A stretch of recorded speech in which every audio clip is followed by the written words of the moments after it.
Shalom, welcome to Yeshiva Pirkei Shoshanim in association with Nativ. My name is Davon Mays. And I'm Tiago Boko. Good morning, everybody. Today we are going to be talking about part 2 of a class dealing with animals and species, breeds, and seeds. So let me share my screen and we can get right into this. So animal issues number 2, lesson 50, crossbreeding animals and grafting trees. So the introduction says, in the last lesson, we reviewed issues pertaining to causing pain to animals. In this lesson, we are going to examine mitzvot applying to animal crossbreeding and grafting trees. Beresa, Sanhedrin 56b. A Beresa in Tractate Sanhedrin discusses the source of Noahide mitzvot to not crossbreed animals or graft different species of trees.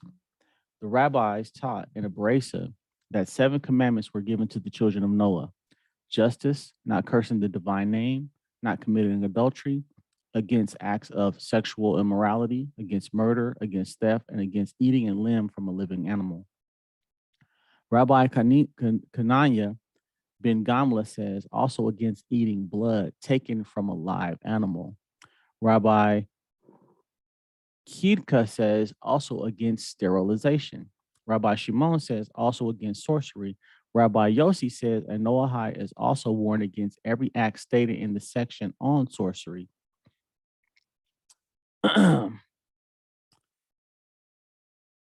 The Talmud later rejects this proposition. Most later authorities understand the Talmud as rejecting this proposition.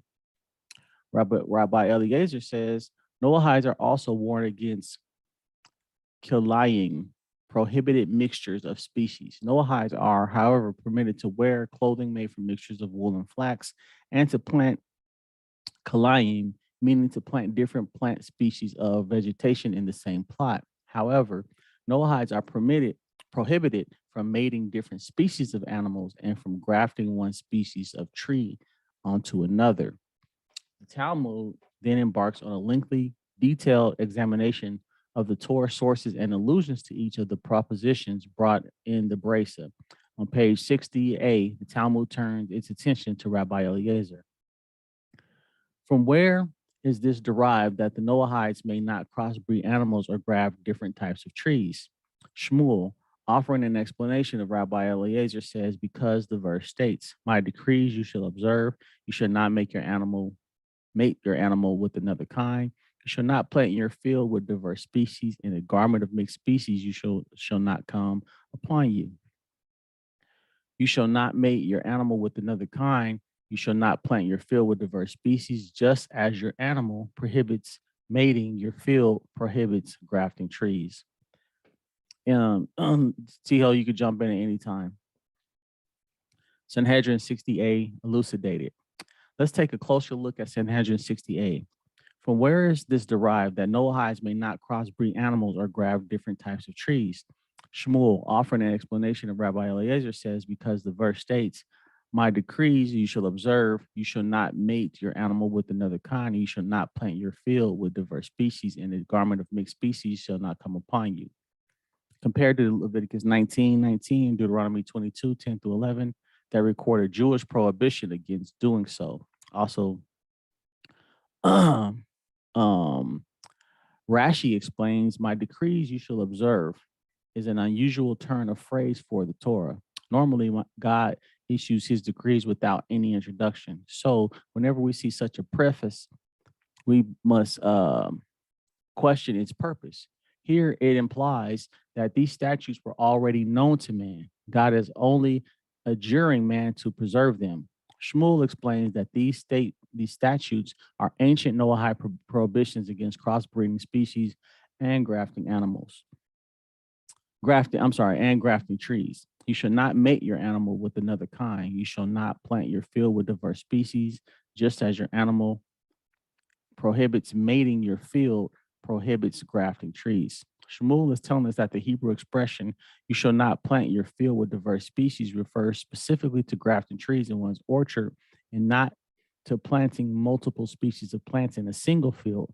Rashi and Ritva explain that just as two animal species may not be joined by mating them, so two plant species may not be joined by mating, grafting them together. What about the last part of Leviticus 19:19, prohibiting wearing mixtures? The Yad Ramah explains that the preface, "My statutes," only comes to introduce the first two prohibitions, crossbreeding animals and cross grafting trees, and not to the third prohibition of wearing kalayim, garments made of wool and linen. Therefore, Noahides may wear garments made of wool and linen, but Jews may not. Where were Noahides originally commanded in these mitzvos? According to Shemuel's interpretation of Rabbi Eliezer, the whole world was previously commanded against crossbreeding animals and grafting trees, cross-grafting trees. We know from Leviticus 19:19's preface, "My decree you shall observe," that such a prior mitzvah existed. Is any evidence of such a mitzvah found anywhere else in the Torah? Yes, it is. See Genesis 1:11 to 12. Yeah, just to say something, Dave, this is a very interesting topic that we are discussing today. On the surface, it looks like it's something very easy. As you go deep into it, you see that actually what has been prohibited here, it's something that happens too often. I think last time you touched that animals like dogs, they've been crossbreed a lot, where they will take a dog from Germany and another one from another country, and then mix, breed all these things. And on the surface, it looks like nothing wrong. It's two dogs. So what's wrong there? But as we see here, such things are prohibited. It went as far as talking about trees, plants. So we need to be very, very careful of these things. As I said before, that my high school years, I did agriculture, and it was a norm for us to crossbreed different animals. So for us to achieve something, maybe we want an animal that will be used for plowing. We want an animal that is strong. We're going to mix this, and we'll get exactly an animal that will be used for that particular purpose. But this is not something that is permitted. Another one that was very common was the one of castrating. If you don't want this animal to mate with, to mate or do whatever, then we want to use it for a certain purpose, then we will castrate that animal.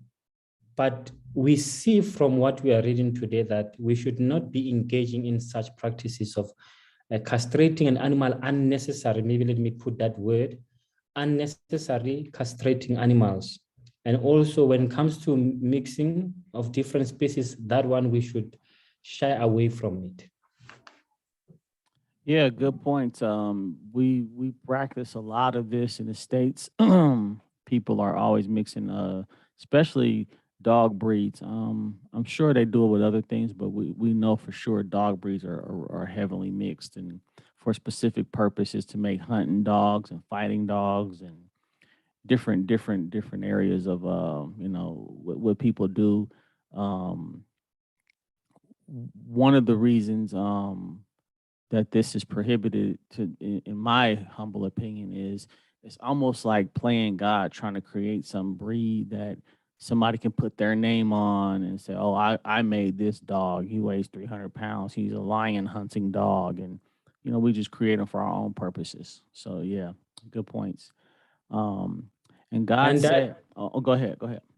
I think we even go as far in the science space, give it a name. They will tell you about micro evolution and macro evolution, meaning that small difference, that changes that happens, that can be introduced by this kind of things.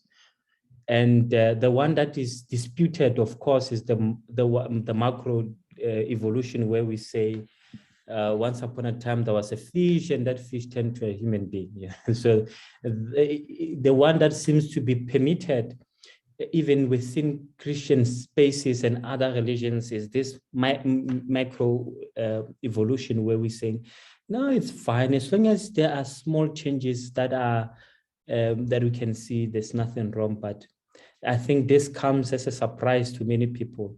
As we have said before, these 7 categories of laws, when you look at them first, you think to yourself, I mean, I left Christianity, I left other religions, and I'm here, and you're telling me that I just need 7. I mean, that will not be enough until you go deep into each law and you see, okay, there are actually maybe close to 200 laws if we were to count them, or 100, and you go deep into each of them.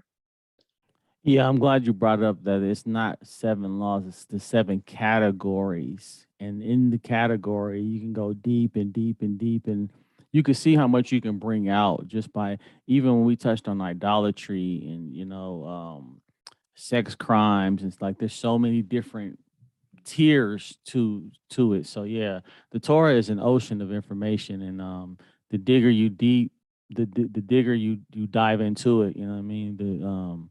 The deeper you dive into it, it can become a wormhole to where it just doesn't stop. You know what I mean? Or the people call it the rabbit hole. You know what I mean? You go down that rabbit hole and you end up in Alice in Wonderland. You know, so it's very interesting.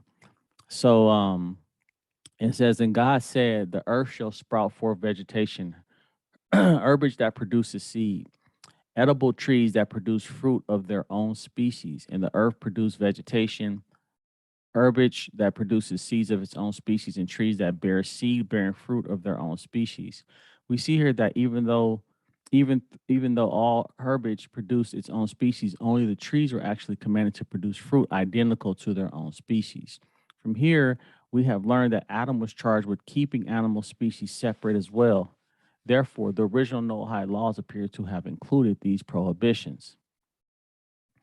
So, one thing before I continue is Adam was in charge of a garden, and really he was in charge of the earth, because we had to make the earth a garden. We had to take care of the earth. You know what I mean? And it comes a lot of responsibility with that. You know, you got to know when to water the plants, when to, you got to get the weeds out, because the weeds will overpower certain plants in your garden and take over. It's a lot of work and upkeep. So we're here to work. I think that's one of the things that we have to learn, that Adam wasn't just given this paradise just to lay around and have fruit served to him. You know what I mean? He had a job to do. Now, he had a lot of privileges, of course, but he still had to, keep the garden. Which is a big responsibility. Maimonides, Maimonides and Hilkos Malachim 10 and 6 includes these prohibitions as part of the Noahide laws. According to the oral tradition, meaning the halakha, the Moshe Sinai, Noahides are forbidden to crossbreed animals and graft different species of trees together. However, they are not executed for violating this prohibition. I think that's important to note, because a lot of Noahide laws do have capital punishment associated with them. And a lot of people that's coming out of Christianity, they feel that a lot of sins in the Torah are death penalty sins, is why they needed, to have this blood sacrifice from the idol that they worship. But everything is not a death sentence, So Yeah. just to be clear on that. And so, I had someone was actually blaming the Jews and say, I can see this Jews wants to kill the non-Jews. so you say they made sure that the punishment for most of the 7 commandments or mitzvot, it's a death penalty. They want to kill non-Jews. And then one rabbi actually replies, says, are you aware that Jews have got even more laws that have got death penalty compared to what the non-Jews have? And so it's not about that. It's what God has put there. We have more of the laws that requires your life than your laws. So it's not like we hate the non-Jews and therefore everything to do with them will be a capital sin. Right. And capital punishment can be a good deterrent. It keep people from breaking the law. So when people don't break the laws, you have a better society. So it's not that God just wants to. He says, I don't desire the death of anybody wicked. Ezekiel 18 clearly says that. I wish everybody to repent or, don't and keep my laws and statutes and live.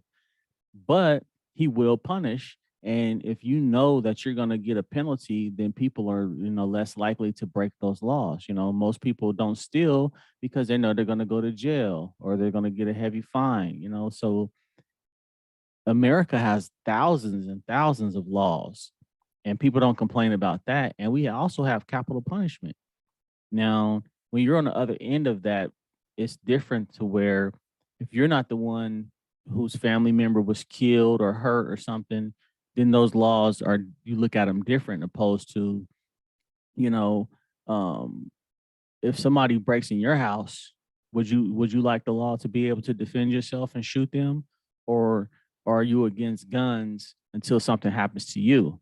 You know what I mean? There's everything. When things happen to you, people change their tune.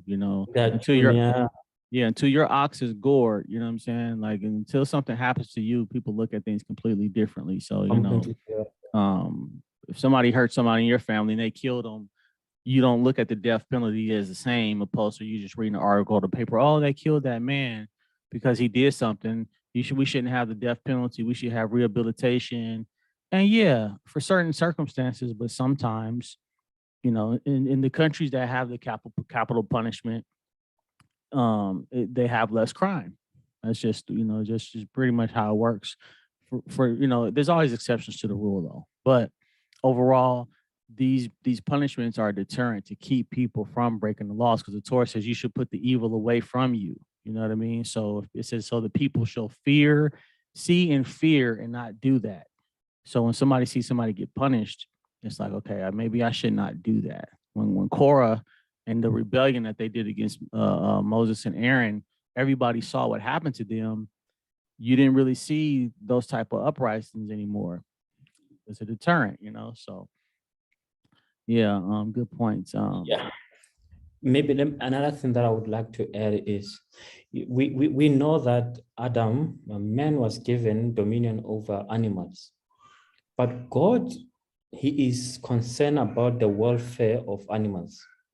And so that's why all these commandments are clear of what we can do, because if we don't have guardrails, we will end up doing things that are not good at all. And so that's why God gives us commandment to keep us in line, to say, even though I give you dominion over animals, you can't treat them bad. You can't, always about you without thinking about the animals. You need to think about the welfare of the animals. Yeah, you can't rule with an iron fist, right? You got to be considerate, because animals have families. When a baby dies, you see the mother, smelling it, licking it still. Like they protect them, right? Right? They got families too. So yeah, good point. At first glance, things appear straightforward. However, Maimonides' words include a subtle difficulty. He writes according to the oral tradition, not according to Rabbi Eliezer or Shmuel. The fact demonstrates that Maimonides does not hold of the Talmudic exposition of this commandment. Explaining Maimonides. This difficulty is troubling for a number of reasons. Why does Maimonides not hold of Rabbi Eliezer Shmuel's explanation of the laws? From where does he know that there is such a halakha if he does not hold of their derivation? Many, many pages have been written exploring Maimonides' learning of these prohibitions. This is a fascinating and advanced topic beyond the scope of this lesson. In short, there are many explanations and reactions to Maimonides. Some have even argued on Maimonides rejecting entirely the existence of any Noahide prohibitions on crossbreeding plants or animals. An important aspect of this difficulty is that Rabbi Eliezer is of a lone opinion. If Rabbi Eliezer is learning these prohibitions as direct biblical prohibitions, then he is de facto arguing for an eighth Noahide law. This position would pit him against the majority of sages who only hold of 7. Therefore, the halakha cannot be Rabbi Eliezer Shmuel. Excuse me. On the other hand, Rabbi Eliezer's proposition, unlike many others in the same brisa, i.e., against eating blood and sterilization, is not rejected by the Talmud. It is then possible that Maimonides understands Rabbi Eliezer Shmuel as offering as makta, an allusion to these prohibitions, and not an actual source for these prohibitions. Since they are not explicitly commanded in the Torah, they are not independent Noahide laws, but rather subsumed within one of the larger categories. The question then becomes, which of the larger categories includes these prohibitions? Rabbi Shmuel Bar Kofni Gaon appears to place these prohibitions under the header Ever Man Hakai. However, the Ramah Mifano places them under the injunction against sexual immorality. Despite the dissenting arguments, most poskim agree with Maimonides that Noahides may not crossbreed animals or graft trees. However, the uncertainties work to create leniencies in certain situations. A summary of the laws of crossbreeding animals and grafting different species of trees. Determining whether two species are the same or different. Torah law differs from modern science in its methods for classifying and identifying species of plants and animals. For example, many scientific taxonomists consider dogs, coyotes, and wolves to be of the same species.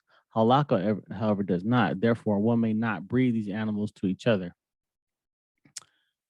A very general rule is the halakhic species determination follows the names of the items rather than their biological qualities. For example, even though a dog and a wolf may be biologically similar, one is called a dog and the other a wolf. They are therefore considered different species.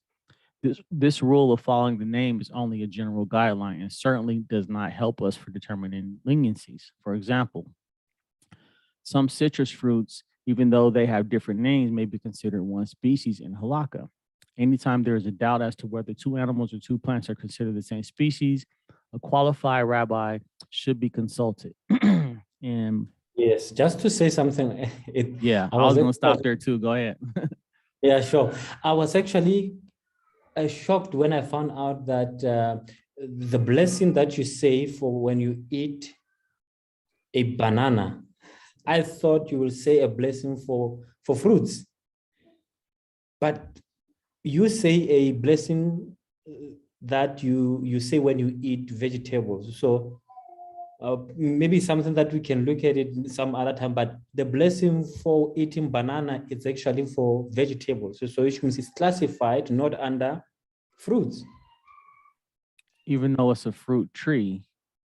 Yeah, so I read the explanation somewhere, but I didn't go deep into it. Maybe it's something that we can look at. So, but maybe we can look at it. But what you were saying, I'm just trying to support what you're saying, that we have our own way of identifying and classifying.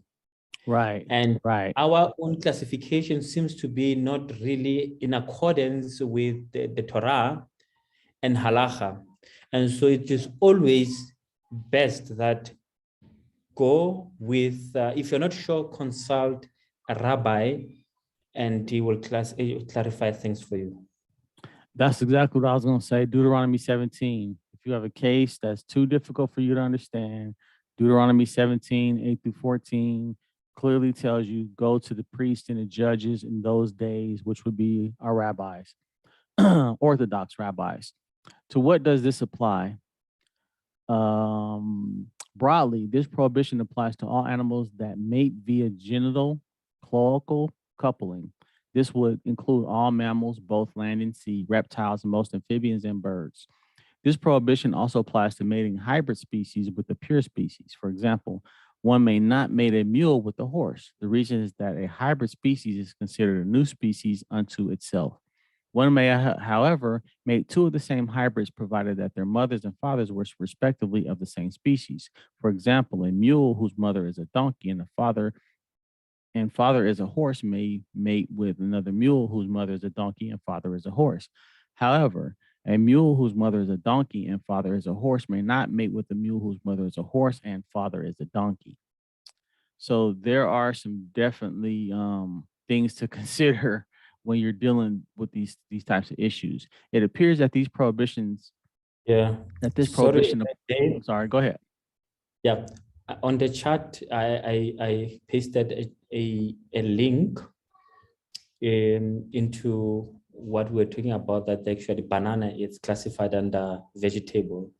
So I can actually affirm that it's actually classified under vegetables, not fruits. Okay. It goes to chabad.org, but they've got a nice explanation for it there.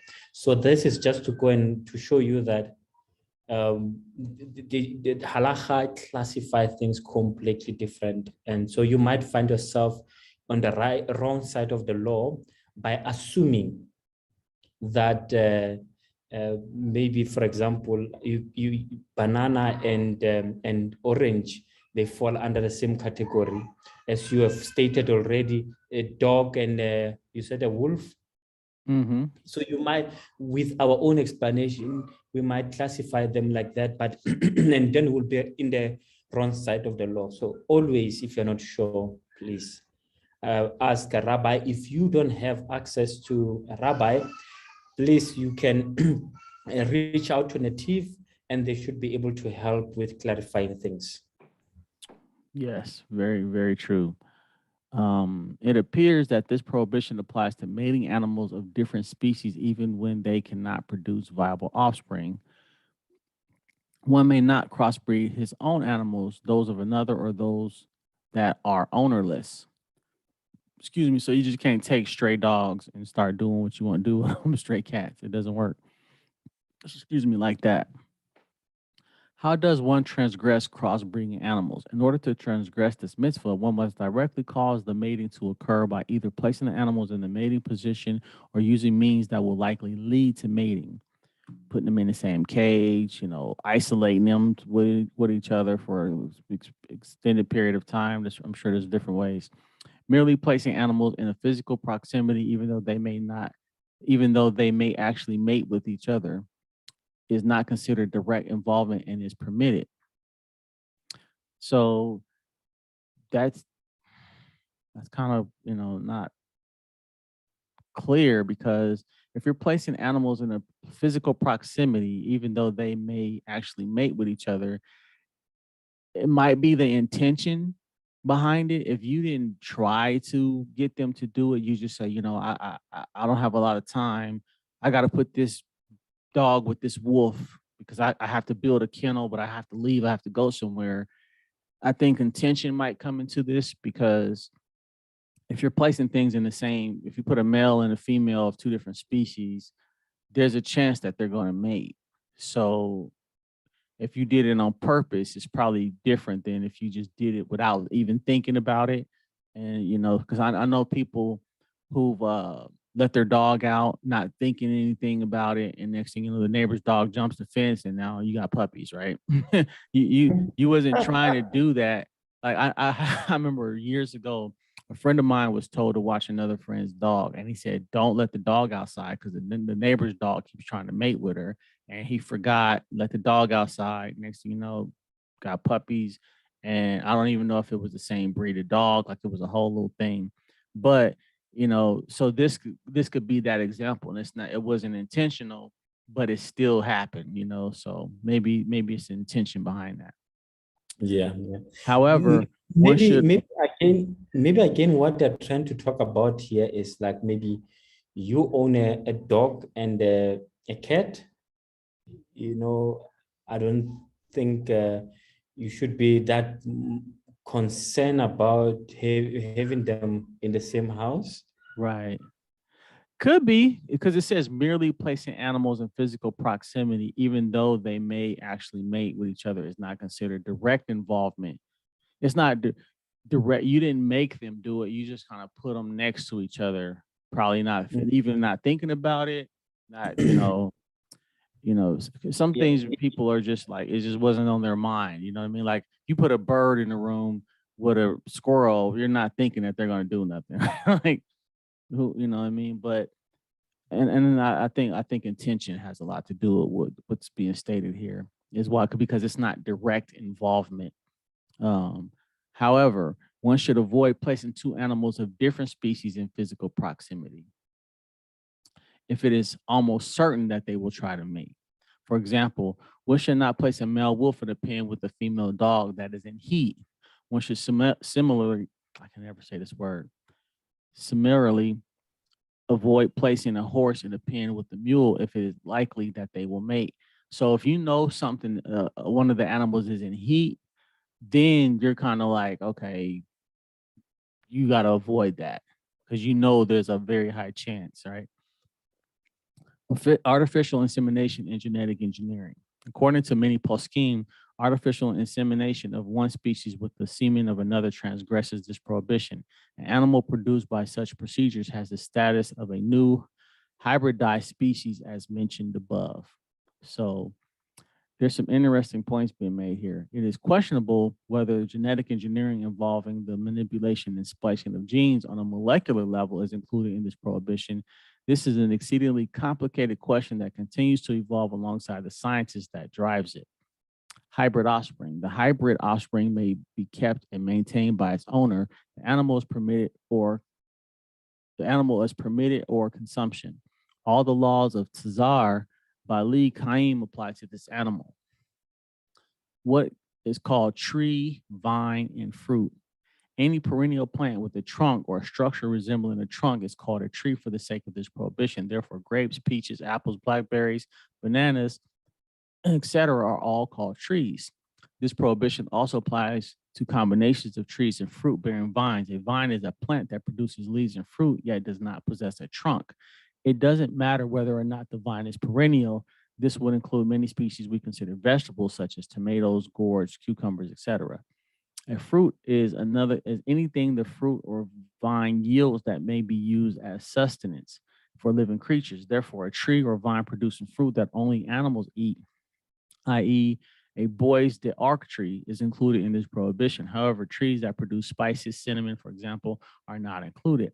To which combinations does this prohibition apply? The prohibition of grafting different species only applies to the following combinations: a fruit tree grafted to a different species of fruit tree, a fruit tree grafted to a species of fruit-bearing vine, a fruit-bearing vine grafted to a species of fruit-bearing tree. One may graft a fruit-bearing species of tree or vine to a non-fruit-bearing species of tree or vine. One may also graft two different species of fruit-bearing vines to one another. Excuse me. The prohibition of grafting only applies to the parts of the plants or vines that are above ground. It does not apply to roots. If one grafts a tree or discovers a grafted tree on his property, when one buys property, he should examine the fruit trees and vines therein to ensure that none of them are grafted. Many species of trees are commonly grafted when still in the nursery. For example, peach trees are almost always grafted onto almond stalks. Nectarines are commonly grafted onto peach or plum stalks. We will talk about the practicalities of this in the live class. If one finds a grafted tree or vine on his property, its law depends on whether or not the graft has yet fused.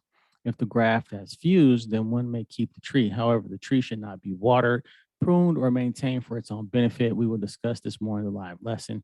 Doing so is considered a contribution is considered as contributing to the grafting process. If the graft has not yet fused, then the graft must be taken apart, even if this will cause the death of the plant. Before the graft has fused, it is prohibited.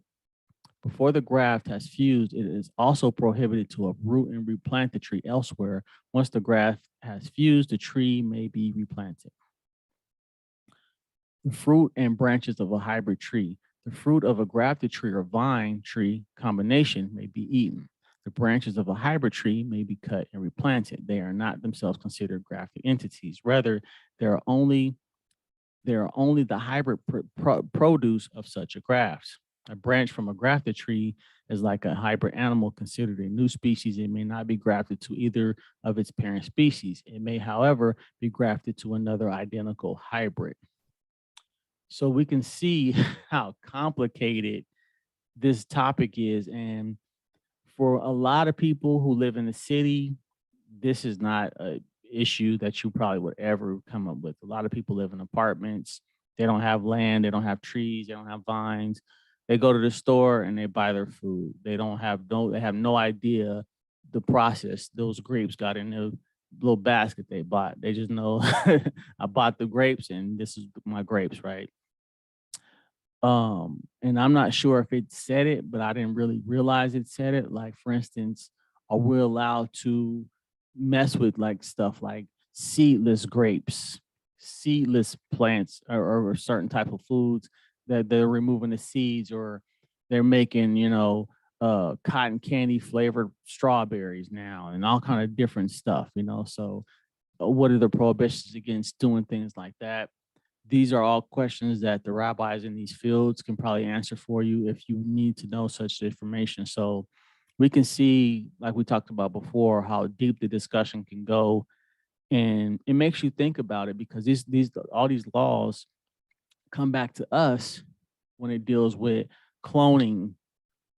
Some people want to become cyborgs and mix, technology with our brains and all type of different things. This is grafting. This is crossbreeding. You know what I mean? So, what does that really mean for the future of mankind? Are we going to be mixing and splicing with animals, and he's half man, half giraffe, or whatever? Like, what are we going to do so he could play basketball, right?